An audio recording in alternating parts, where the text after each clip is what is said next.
చూద్దాం. ఇది భూపాలపల్లిలో దారుణ హత్య, కేసీఆర్ పై కేసు పెట్టిన రాజలింగమూర్తిని చంపిన దుండగులు, మేడిగడ్డ నిర్మాణంలో అవినీతి జరిగిందంటూ ఫిర్యాదు, బ్యారేజ్ డ్యామేజ్ కి కేసీఆర్, హరీష్ రావు తదితరులే కారణం అంటూ కోర్టులో పిటిషన్. ఇక చూడరే కథ. ఈ భూపాలపల్లిలో ఇవరకు ఒక లాయర్ని కూడా చంపారు, వామన్ రావు. ఈ భూపాలపల్లి జిల్లా మంత్రికి సంబంధించి ఈ సెక్టార్లోనే నడి రోడ్డు మీద నరికిరు. కాంగ్రెస్ పార్టీ దీనిపైన ఏం చర్యలు తీసుకుంటో చూద్దాం ఒకసారి. దానికి సంబంధించిన వార్త చూద్దాం. మేడిగడ్డ విషయంలో కేసీఆర్ పై కేసు పెట్టిన కేసీఆర్ పైన కేసు పెడతాడే, ఇలా కథ ఇట్టుంటుంది అన్నట్టు. ఇప్పుడు ఇలా నువ్వు కేసీఆర్ పైన కేసు పెట్టేంత దమ్మున్నావు నువ్వు అన్నట్టున్నది కథ. పెట్టిన రాజలింగమూర్తి బుధవారం రాత్రి దారుణ హత్యకు గురయ్యారు. భూపాలపల్లి జిల్లా కేంద్రంలో బైక్ పై వెళ్తున్న ఆయనపై కొందరు దుండగులు కత్తులతో దాడి చేసి హత్య చేశారు. మేడిగడ్డ బ్యారేజీ కుంగుబాటుకు కేసీఆర్, హరీష్ రావు తదితరుల కారణం అంటూ కోర్టులో ఆయన పిటిషన్ దాఖలు చేయడంతో అప్పట్లో హాట్ టాపిక్గా మారిందని చూస్తూ ఉన్నాం. అయితే దారుణంగా చంపిర్రు. ఇది ఎందుకు చంపిర్రు ఏం కథ అనేది ఒకసారి 7వ పేజీలో నుంచి చూద్దాం. దయచేసి మార్నింగ్ న్యూస్ చూస్తున్న ప్రతి ఒక్కరు మీ అభిప్రాయాన్ని కామెంట్ రూపంలో తెలియజేయండి.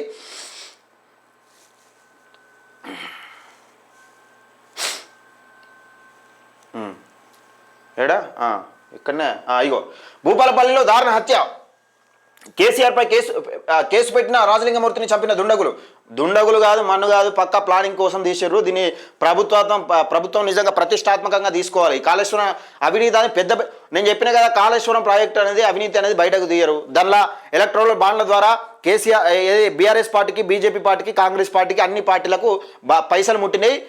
ఈ సామాన్యులు చచ్చిపోయినా కానీ ఈ ప్రభుత్వాలకు అక్కర్లేదు. భూపాలపల్లి నడి ఒడ్డున బుధవారం రాత్రి అనూహ్య ఘటన చోటు చేసుకుంది. ఆ ప్రాంతం మాజీ కౌన్సిలర్ నాగవెల్లి భర్త నాగవెల్లి రాజలింగమూర్తి దారుణ హత్యకు గురయ్యాడు.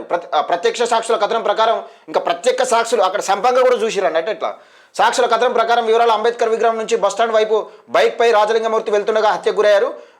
TBGKS కార్యాలయం వద్ద ఆయనపై గుర్తు తెలియని వ్యక్తులు కత్తులతో విచక్షణరహితంగా దాడి చేసి హతమార్చారు. కడుపులోని పేగులు బయటకు పడడంతో రాజలింగమూర్తి అక్కడికక్కడే కుప్పకూలిపోయాడు. కొద్దిసేపు మృత్యువాతతో పోరాడి తను చాలించాడు. ఈ విషయం తెలిసిన వెంటనే పోలీసులు హుటాహుటిన ఘటన స్థలాన్ని, ఈ వార్తలు కూడా ఎట్లా రాస్తారు చూడు, హుటాహుటిన ఎంబడే ఏదో మన ఎమ్మడే ఉరికొచ్చిన అన్నట్టు రాస్తారు. ఇక మార్చిని నిమిత్తం ప్రభుత్వ ఆసుపత్రికి అంబులెన్స్కు ద్వారా పోలీసులు తరలించారు. అప్పటికి రాజలింగమూర్తి మరణించడంతో భూపాలపల్లిలో విషాద ఛాయలు అలుముకున్నాయి.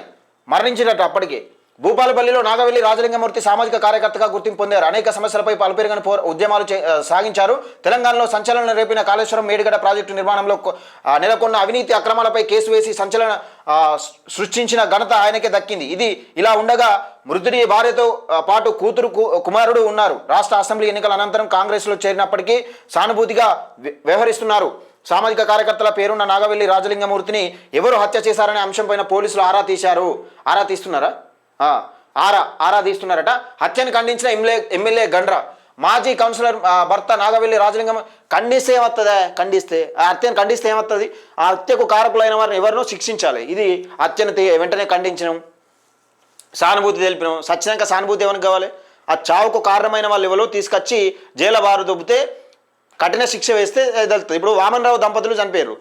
మేము ప్రగాఢ సానుభూతి తెలుపుతున్నాం. ఎవరికి కావాలనే సానుభూతి? ప్రగాఢ సానుభూతి తెలుపుతున్నాం. ఇప్పుడు కాంగ్రెస్ వచ్చి ఇన్ని రోజులు అయింది కదా, మరి ప్రగాఢ సానుభూతి తెలిపినాను. ఇప్పుడు మంత్రి శ్రీధర్ బాబు అప్పుడు ఎగిరిండిగా, గజ్జలు కట్టుకుని ఎగిరినట్టు ఎగిరిండిగా. మరి ఏది వామన్ రావు దంపతులకు ఎక్కడాకపోయింది కథ కేసు? రాజలింగమూర్తి హత్యను భూపాలపల్లి ఎమ్మెల్యే గండ్ర సత్యనారాయణరావు తీవ్రంగా ఖండించారు. తీవ్రంగా ఖండిస్తే ఉంది, లోటపీస్ ఎట్లా ఖండిస్తే ఉంది? గుర్తు తెలియని దుండగులు కత్తులతో దాడి చేయడం అనుమానమన్నారు, అమానుషమన్నారు. కాంగ్రెస్ నేతలతో కలిసి ఆయన హుటాహుటిన ఆసుపత్రికి చేరుకొని హత్యోదంతంపై ఆరా తీశారు. మృతుని బంధువులకు ఎమ్మెల్యేపై ఓదార్పారట. రాజలింగమూర్తిపై జరిగిన దాడిని తీవ్రంగా ఖండిస్తున్నట్లు చెప్పారు. కత్తిపోట్లకు పాల్పడిన వారిని శిక్షించాలని తీసుకున్నారట. ఆరా తీస్తున్నారు. ఇది మొత్తానికి మీరు ఎవరనుకుంటున్నారు చెప్పా ఒకసారి, మీరు చెప్పురే ఒకసారి.